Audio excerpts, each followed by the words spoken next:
Hello student, आज हम पढ़ेंगे सेपरेशन टेक्निक यानी कार्बनिक यौगिकों का शुद्धिकरण व पृथक्करण।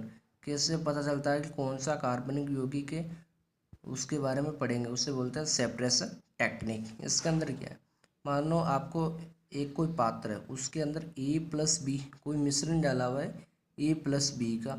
उसके अंदर ठोस हो सकता है, द्रव हो सकता है और गैस हो सकता है। इसका पता कैसे लगाएंगे? विलेयताकरण, मेल्टिंग पॉइंट, बॉइलिंग पॉइंट। देखो, सेपरेशन टेक्निक में अगर किसी टेक्निक द्वारा इसको ए और प्लस बी को दोनों को अलग अलग कर दे, ए बी इसके अंदर मिश्रण में था, कोई टेक्निक के द्वारा ए और बी को अलग अलग कर दिया जाता है, ये हम पढ़ेंगे। पहली विधि इसमें सब्लिमेशन। सब्लिमेशन के लिए ठोसों के लिए होती है। सब्लिमेशन हिंदी में बोलते हैं ऊर्ध्वपातन। क्रिस्टलेशन ठोसों के लिए।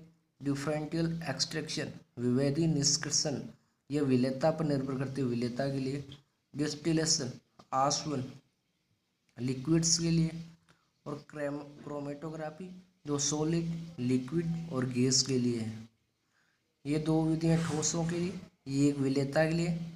डिस्टिलेशन लिक्विड के लिए और क्रोमेटोग्राफी सॉलिड, लिक्विड और गैस के लिए। तो फर्स्ट देखिए ऊर्ध्वपातन।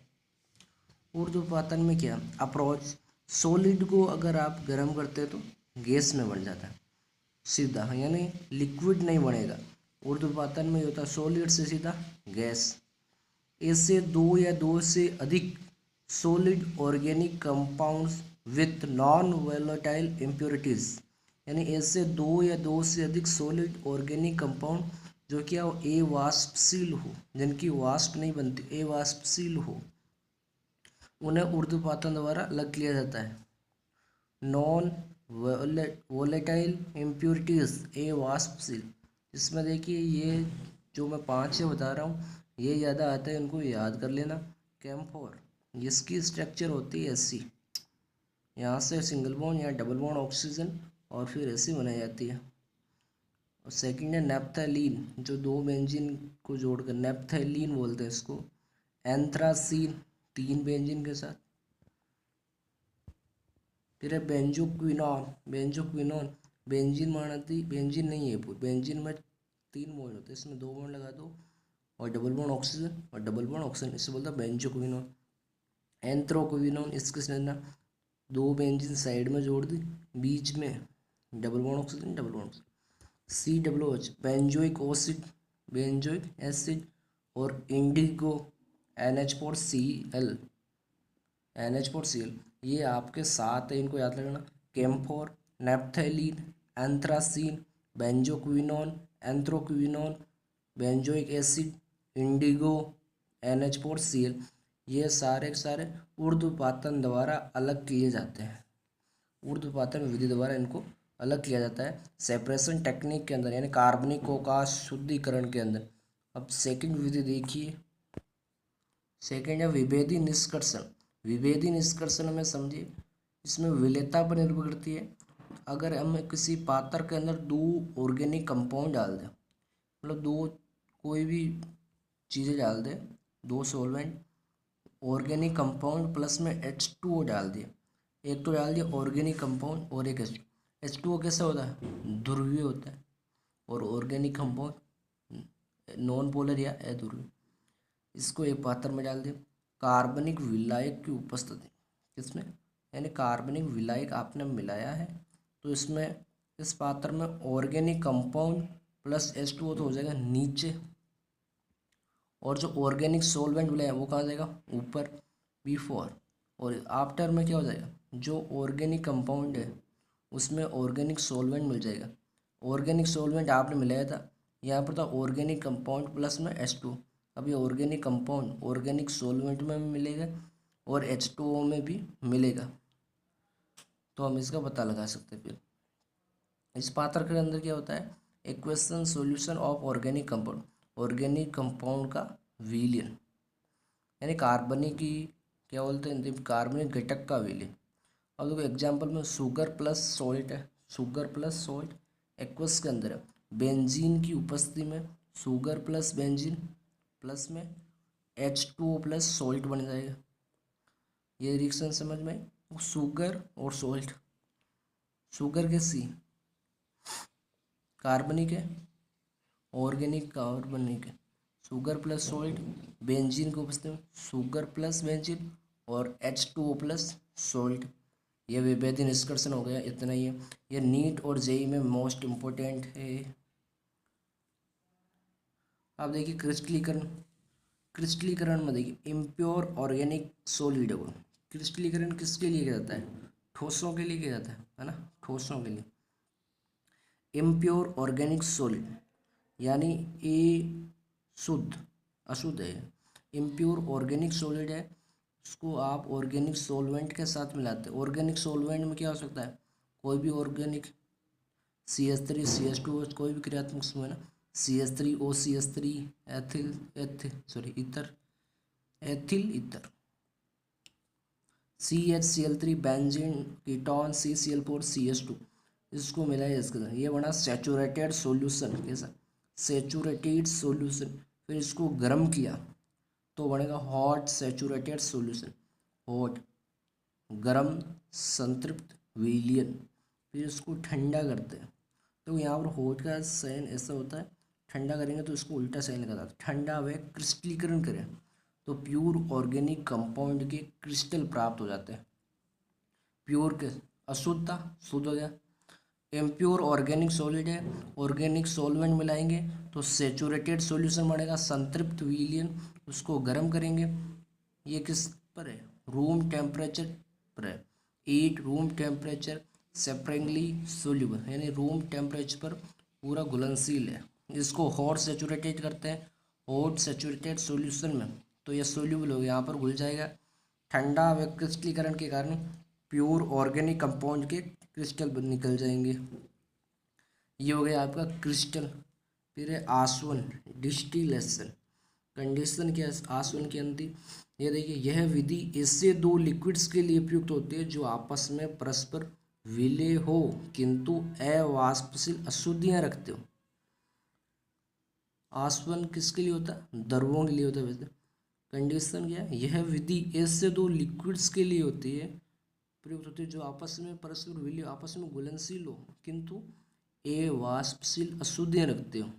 अवाष्पशील पृथक किए जाने वाले द्रवों के क्वथनांक में अंतर होना चाहिए, यानी बॉइलिंग पॉइंट जो क्वथनांक बिंदु है उसमें अंतर होना चाहिए दोनों के। तो इसमें देखिए आसवन के अंदर फर्स्ट आसवन है साधारण आसवन। साधारण आसवन क्या होता है? कंडीशन टू मिस्सिबल लिक्विड्स, दो घुलनशील लिक्विड्स होना चाहिए। टू मिस्सिबल लिक्विड्स, दो घुलनशील लिक्विड्स होने। सोल्यूट इन वाटर, जो जल के अंदर घुलनशील हो। हैव नॉन वोलेटाइल इम्प्योरिटीज, अवाष्पशील होने चाहिए। दो घुलनशील लिक्विड्स जल के अंदर घुलनशील हो, अवाष्पशील होने चाहिए। Boiling point difference greater than 30 degree, दोनों का जो बॉइलिंग पॉइंट है उसका अंतर 30 डिग्री से ज़्यादा हो तो वो साधारण आसवन होगा। एग्जाम्पल देखिए, सिंपल BaCa इट्स कर ले, BaCa बेंजीन प्लस में aniline, CaCa chloroform plus aniline, it's से ईथर प्लस टोलुइन, ये ट्रिक है। सिंपल BaCa इट्स कर ले तो benzene plus aniline, chloroform plus aniline, ether plus toluene, इस ट्रिक से याद कर लेना, अच्छा से हो जाएगा। ये है साधारण आसवन। आसवन इसके अंदर 4 प्रकार के हैं, ये साधारण आसवन है। सेकेंड है प्रभाजी आसवन।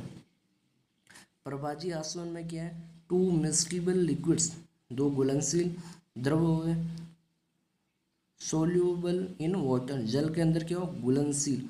हैव नॉन वोलेटाइल इम्प्योरिटीज, जो अवाष्पशील अशुद्धियाँ रखते हैं। जिसका बॉइलिंग पॉइंट का अंतर क्या होना चाहिए? 30 डिग्री से कम होनी चाहिए, वो तो है प्रभाजी आसवन। और 30 डिग्री से ज़्यादा है वो कौन सा है? साधारण आसवन। इन दोनों में अंतर ये एक ही चीज़ का है, बॉइलिंग पॉइंट का अंतर का है। अब इसमें एग्जाम्पल है कच्चे तेल से पेट्रोलियम प्रोडक्ट्स को अलग करना, जो कच्चे तेल से पेट्रोलियम प्रोडक्ट्स को अलग करना। CH3OH व CH3COCH3, CH3OH व CH3CH2OH। मेथेनॉल प्लस एथेनॉल, इसमें मेथेनॉल प्लस और ये हो जाएगा डाई एथेनॉल। बेंजीन व CH3 इसके यहाँ पर जोड़ दिया, टोलून बन जाएगी। ये हो गया सेकंड प्रभाजी आसवन। अब है निर्वात आसवन या निम्न दाब पर आसवन। तीसरा, निर्वात आसवन या निम्न दाब पर आसवन। कंडीशन, इससे कार्बनिक यौगिक जो अपने क्वथनांक बिंदु से कम ताप पर अपघटित हो जाते हैं। इससे कार्बनिक यौगिक जो अपने क्वथनांक बिंदु से कम ताप पर अपघटित हो जाते हैं, उन द्रवों के लिए यह विधि यूज की जाती है।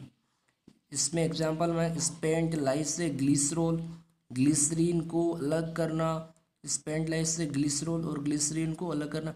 आपको इसमें ज़्यादा याद ही करना है, जो सेपरेशन टेक्निक है इसमें समझने लायक ज़्यादा कुछ नहीं है, सब कुछ याद करने वाली चीज़ें हैं।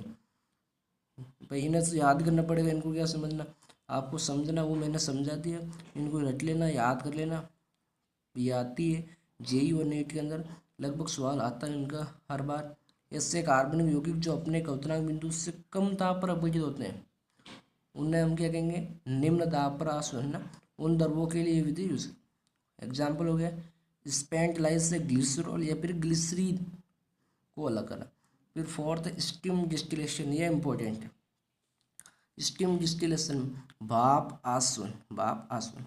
कंडीशन, इससे लिक्विड जो वाटर में इनसोल्यूबल, अब देखो जल में घुलनशील होना चाहिए, ये सबसे खतरनाक है। ऐसे लिक्विड्स जो वाटर में इनसोल्यूबल हो, जल वाष्प में घुलनशील हो, स्टीम में, स्टीम का मतलब होता है भाप।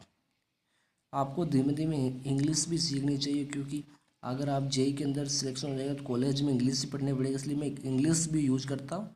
और इंग्लिश में होते हैं कोई कोई नाम, हिंदी में होते नहीं जी। स्टीम डिस्टिलेशन, भाप आसवन में ऐसे लिक्विड्स जो वाटर में इनसोल्यूबल हो, वाटर में घुलनशील हो, लेकिन जल वाष्प में जो स्टीम है उसमें घुलनशील हो।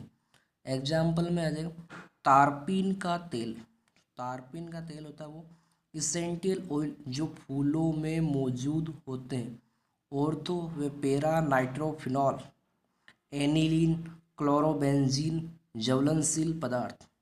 तारपीन का तेल इसेंशियल ऑयल जो फूलों में मौजूद होते हैं, और तो वे पैरा नाइट्रोफिनॉल, एनिलीन, क्लोरोबेंजीन ज्वलनशील पदार्थ, ये सारे स्टीम डिस्टिलेशन में आते हैं। इसमें देखिए नोट, जो एटमॉस्फेरिक प्रेशर होता है, हिंदी में बोलते हैं वायुमंडलीय दाब, एटमॉस्फेरिक प्रेशर वायुमंडलीय दाब, जो किससे बड़ा, वेपर प्रेशर ऑफ ऑर्गेनिक